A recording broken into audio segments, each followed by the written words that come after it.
हाँ जी मैम, सत श्री अकाल जी। मैम मेरा नाम है संदीप कौर। मैम मेरी मैरिज ਨੂੰ ਨਾ 10 ਈਅਰਸ ਤੋਂ ਜ਼ਿਆਦਾ ਹੋ ਚੁੱਕੇ ਹੈਗਾ। ਮੈਂ ਇਸ ਤੋਂ ਪਹਿਲਾਂ ਮਤਲਬ ਕਿ 3 IVF ਸਾਈਕਲ ਕਰਵਾ ਚੁੱਕੀ ਹਾਂ, ਪਰ ਹੁਣ ਮੇਰਾ ਹੈਗਾ ਚੌਥਾ IVF ਸਾਈਕਲ। ਮੈਂ ਚਾਹੁੰਦੀ ਹਾਂ ਨਾ ਕਿ ਦੇਖੋ ਅਸੀਂ ਇੰਨਾ ਪੈਸਾ ਵੀ ਲਾਇਆ ਹੈਗਾ ਹੈ ਨਾ, ਇੰਨਾ ਟਾਈਮ ਵੀ ਵੇਸਟ ਹੋਏਗਾ, ਤਾਂ ਮੈਂ ਚਾਹੁੰਦੀ ਹਾਂ ਕਿ ਇਸ ਵਾਰ ਮੈਨੂੰ ਮਤਲਬ ਕਿ ਸਕਸੈਸ ਰੇਟ ਮਿਲੇ ਮਤਲਬ ਇਸ ਚੀਜ਼ ਦੇ ਵਿੱਚ, ਤਾਂ कि बच्चा ठहर जाए। तो मैं की कर सकती हूँ इस चीज़ के लिए? संदीप, मैं तुम्हारी परेशानी समझ सकती हूँ। 3 IVF अंडरगो करना और उनके फेलियर को फेस करना बहुत आसान नहीं है। फाइनेंशियल लॉस भी होता है और इमोशनल ब्रेकडाउन हो जाता है एक बंदे का, है ना।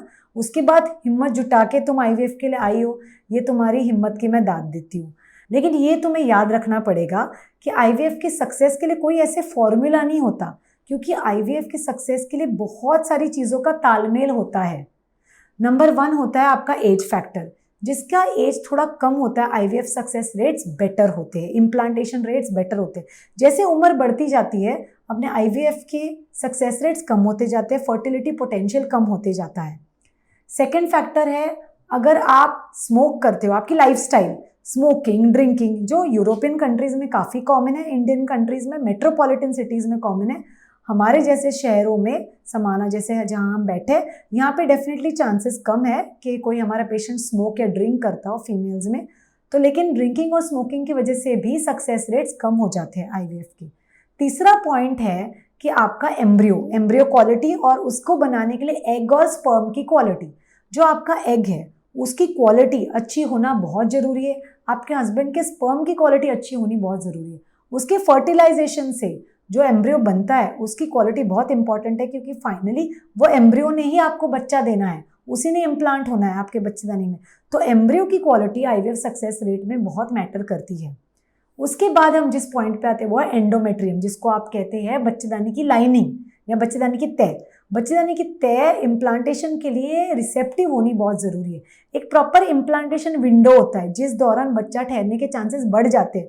उस विंडो के बीच में अगर हमारा ट्रांसफ़र हो जाए और हमारी एंडोमेट्रियम लाइनिंग बहुत अच्छी हो, ट्रिपल लाइन 3 लाइनों में हो, उसका ब्लड फ्लो अच्छा हो, तो हमारे सक्सेस रेट डेफिनेटली बढ़ जाते हैं। उसके अलावा एम्ब्रियो और एंडोमेट्रियम का तालमेल, ये बहुत इंपॉर्टेंट है। इसका तालमेल जब बैठ जाता है तो एम्ब्रियो ने बेसिकली पसंद करना है एंडोमेट्रियम को, और एंडोमेट्रियम ने अपने एम्ब्रियो को एक्सेप्ट करना है। इसकी वजह से सक्सेस रेट्स डेफिनेटली बढ़ जाते हैं। और जो एक इम्पॉर्टेंट कारण है जिसका ना आप के हाथ में कोई कंट्रोल है ना मेरे हाथ में, वो है किस्मत। किस्मत का बहुत इम्पॉर्टेंट रोल है इसमें कि बच्चा ठहरेगा या नहीं ठहरेगा, है ना। लेकिन कुछ चीज़ें हैं जो हमारे सक्सेस रेट्स बेटर कर सकते हैं और कुछ चीज़ें हम अवॉइड कर सकते हैं जिस करके हमारे फेल होने के चांसेस बढ़ जाते हैं। अभी जैसे हम पहले बात करें तो है दवाइयाँ। आपकी IVF की बहुत सारी दवाइयाँ होती है, काफ़ी सारे इंजेक्शन होते हैं, और आपको जैसे हम समझाते हैं वैसे टाइम टू टाइम अपनी दवाई लेना, प्रॉपर डोजेज में लेना, प्रॉपर टाइमिंग पे लेना बहुत ज़्यादा ज़रूरी है। तो दवाइयों का बहुत बड़ा रोल है इसमें, हार्मोन्स का बहुत बड़ा रोल है इसमें। ये आपको जैसे आपके डॉक्टर समझाते हैं, आपने उस हिसाब से वो दवाइयाँ टाइम टू टाइम और सही मात्रा में लेनी है। सेकेंड, आपका डाइट, आपने पौष्टिक खाना खाना है, जो हम आपको समझाते हैं, प्रॉपर डाइट चार्ट देते हैं और आपको डाइट समझाते भी है, जैसे उस तरीके से प्रॉपर पौष्टिक डाइट लेना है और जंक फूड पूरी तरह से अवॉइड करना है। हमें बीमार होने से बचने की कोशिश करनी है, हालांकि आपके हाथ में नहीं है ज़्यादा, पर जैसे आपको पता है जिसको घर में किसी को ज़ुकाम है, खांसी है, कोई और बीमारी है, उनसे थोड़ा सा संपर्क में ना रहे, दूर रहे, अपने आप को खांसी ज़ुकाम से बचाए, बुखार होने से बचाने की कोशिश करे, मच्छर से बचे, मलेरिया होने से बचे, डेंगू होने से बचे, तो बीमारी भी IVF का सक्सेस रेट कम कर देती है। इसके अलावा एक बहुत ही इम्पॉर्टेंट पॉइंट है जो है स्ट्रेस। फाइनली मैं हमेशा हमारे पेशेंट्स को क्या समझाती हूँ कि जो यहाँ है उसी का तब्दील होने वाला है हमारे पेट में या हमारे योनि में या हमारे यूट्रस में। तो यहाँ पॉजिटिव एनवायरनमेंट रखना बहुत ज़रूरी है। स्ट्रेस फ्री रहो। हालांकि IVF के साथ पेशेंट बहुत स्ट्रेस्ड होता है, लेकिन स्ट्रेस फ्री रहो, मेडिटेशन करो, ऊपर वाले का नाम लो, पाठ करो, जो जिस चीज़ से आपको लगता है आपका मूड लाइट होता है, म्यूज़िक सुनना, मेडिटेशन करना, योगा करना, जिससे आपको लगता है आपका मूड हल्का रहेगा, आप स्ट्रेस फ्री रहोगे, वो चीज़ें ज़रूर करो, क्योंकि स्ट्रेस है जो पेशेंट्स को फेलियर की तरफ धकेलता है। और एक stress free positive environment, happy रहना, खुश रहना आपको सफलता की सबसे बड़ी सीढ़ी है। तो ये हमें बहुत ज़्यादा ज़रूरी है कि आप स्ट्रेस ना लो, खुश रहो और आपकी जो डाउट्स है वो हमारे पास आके सॉल्व करो, ताकि हम आपको उसका कंप्लीटली सेटिस्फाइड आंसर दे पाए और आपको खुशी से इस चीज़ का निवारण कर पाए। हाँ जी ठीक है, मैं समਝ गई। ਤੇ ਹੁਣ ਮੇਰਾ ਅਗਲਾ ਕੁਐਸਚਨ ਇਹ ਹੈ ਹਨਾ ਕਿ ਇਹਦੇ ਚ ਬੈੱਡ ਰੈਸਟ ਕਿੰਨੀ ਕੁ ਕਰਨੀ ਚਾਹੀਦੀ ਹੈ ਆਪਾਂ ਨੂੰ, ਕਿਉਂਕਿ ਦੇਖੋ ਪਿਛਲੇ 3 ਸਾਈਕਲਸ ਦੇ ਵਿੱਚ ਮੈਂ ਬਿਲਕੁਲ ਬੈੱਡ ਰੈਸਟ ਕੀਤੀ ਹੈ ਨਾ, ਜਿਹਦੇ ਚ ਮੈਂ ਆਪਣੀ ਜੌਬ ਵੀ ਛੱਡੀ ਤੇ ਮੈਨੂੰ ਮਤਲਬ ਕਿ ਮੈਂ ਬਾਥਰੂਮ ਵੀ ਜਾਣਾ ਹੁੰਦਾ ਸੀ ਤਾਂ ਵੀ ਮੈਨੂੰ ਮੇਰੇ ਘਰ ਦੇ ਫੜ ਕੇ ਹੀ ਲੈ ਕੇ ਜਾਂਦੇ ਸੀ। ਖਾਣਾ ਖਾਣ ਵਾਸਤੇ ਮੈਂ ਸਿਰਫ ਉੱਠਦੀ ਸੀ, ਉਹ ਵੀ ਬਿਲਕੁਲ ਆਰਾਮ ਨਾਲ ਉੱਠਣਾ, ਖਾਣਾ ਖਾ ਕੇ ਫੇਰ ਲੇਟ ਜਾਂਦੀ ਸੀਗੀ। ਤਾਂ ਹੁਣ ਤੁਸੀਂ ਦੱਸੋ ਕਿ ਇਸ ਵਾਰ ਮੈਨੂੰ ਫੇਰ ਆਪਣੀ ਜੌਬ ਛੱਡਣੀ ਪੈਣੀ ਹੈ, ਕਿੰਨੀ ਕੁ ਬੈੱਡ ਰੈਸਟ ਕਰਾਂ ਤਾਂ ਕਿ ਮੈਨੂੰ ਮਤਲਬ ਕਿ ਬੇਬੀ ਠਹਿਰ ਜਾਵੇ। ये तुम्हारा बिल्कुल जायज़ सवाल है। देखो बाकी डाउट्स तो हमने क्लियर कर लिए।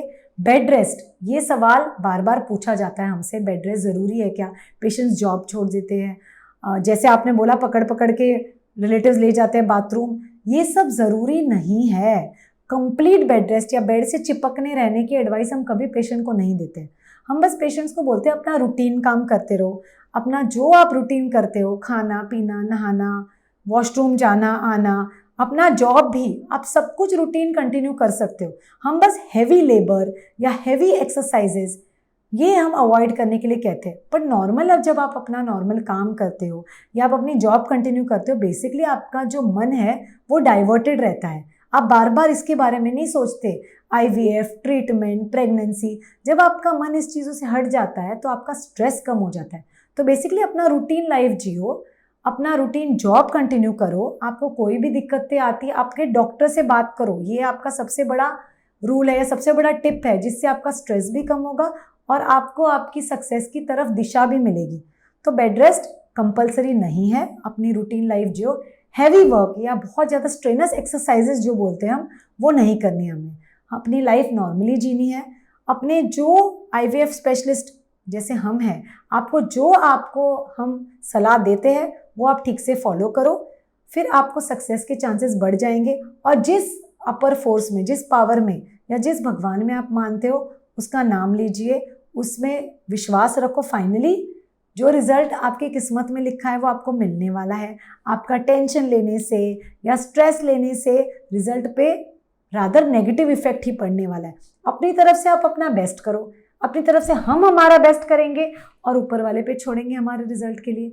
हमारी बेसिकली यही कामना है कि हमारे पूरे हार्डवर्क से और आपके विश्वास से हम आपको एक हेल्दी बेबी दे पाए और आपको एक हेल्दी और सक्सेसफुल प्रेगनेंसी दे पाए। Thank you.